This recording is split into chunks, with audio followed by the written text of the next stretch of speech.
प्यास रात अपने सबसे गहरे रंग में थी। खिड़की के बाहर शहर की रोशनियां थकी हुई लग रही थीं, जैसे दिन भर की भागदौड़ के बाद अब वे भी चुप होना चाहती हों। सीमा अपने कमरे में अकेली बैठी थी। मोबाइल स्क्रीन बुझ चुकी थी, मगर मन के भीतर कुछ जल रहा था, एक धीमी मीठी सी आग। आज बहुत समय बाद वह खुद के साथ थी। कोई शोर नहीं, कोई जिम्मेदारी नहीं, बस वह, उसकी सांसें और दिल की बेकाबू धड़कनें। उसने हल्का सा करवट बदली, रेशमी कुर्ते का स्पर्श उसकी त्वचा से टकराया और वह अनायास मुस्कुरा दी। अकेलेपन में भी कभी कभी चाहत इतनी साफ सुनाई देती है कि डर लगने लगता है।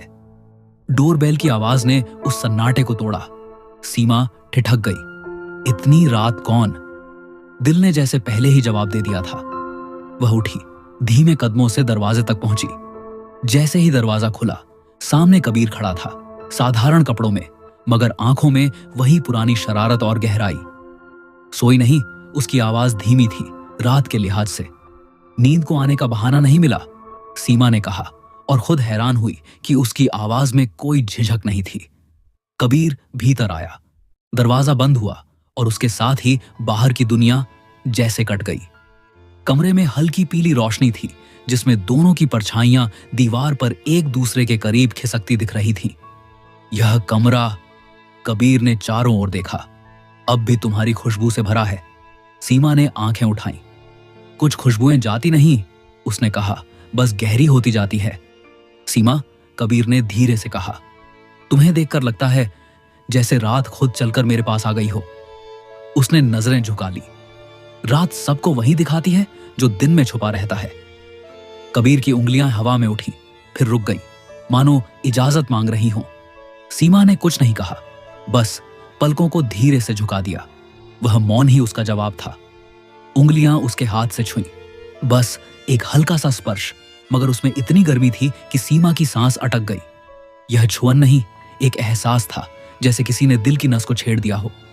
इतनी बेचैनी क्यों? कबीर ने पूछा। क्योंकि सुकून बहुत पास है, सीमा ने फुसफुसाकर कहा। वे सोफे पर बैठ गए, पास, बहुत पास। उनके कंधे छू रहे थे और उस छोटे से संपर्क में एक पूरी कहानी छिपी थी। बाहर कहीं दूर कुत्ते के भौंकने की आवाज आई, फिर सब शांत। कबीर ने उसके बालों की एक लट उंगलियों में ली। तुम्हारे बाल, उसने कहा, हमेशा मुझे बांध लेते हैं। सीमा हल्का सा हंसी। और तुम, उसने पलटकर कहा, हमेशा मुझे खोल देते हो। उनकी नजरें मिली। इस बार कोई नजर नहीं झुकी। आंखों में चाहत थी, साफ, ईमानदार और थोड़ी सी खतरनाक। कबीर का हाथ उसके कंधे पर ठहरा, फिर धीरे से सरककर उसकी बांह पर आ गया। सीमा को लगा जैसे उसकी त्वचा जाग गई हो।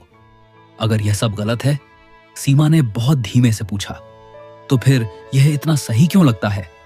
कबीर ने जवाब दिया। वह उसके और करीब आ गई। अब उनके बीच सिर्फ सांसों का फासला था।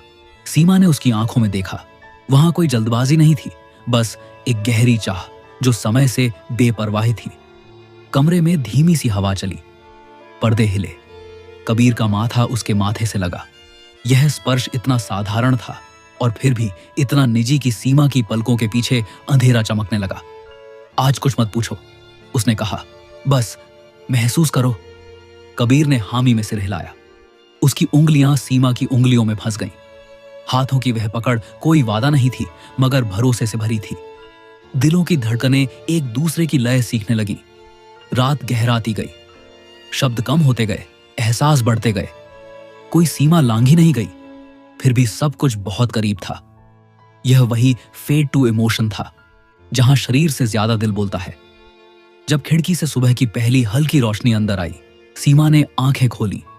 कबीर वहीं था, उसी पास ही, उसी शांति के साथ। उसने उसकी ओर देखा और हल्की मुस्कान बिखेर दी। प्यास, सीमा ने कहा। कबीर ने उसकी उंगलियां दबाईं। कुछ प्यासें बुझाने के लिए नहीं होती, उसने कहा, वे जिंदगी को जिंदा रखने के लिए होती हैं। सीमा ने आंखें बंद कर ली। उस पल उसने जान लिया, यह रात, यह एहसास, यह अधूरी सी पूरी चाह हमेशा उसके साथ रहेगी, क्योंकि कुछ प्यासें याद बन जाती हैं और यादें कभी सूखती नहीं,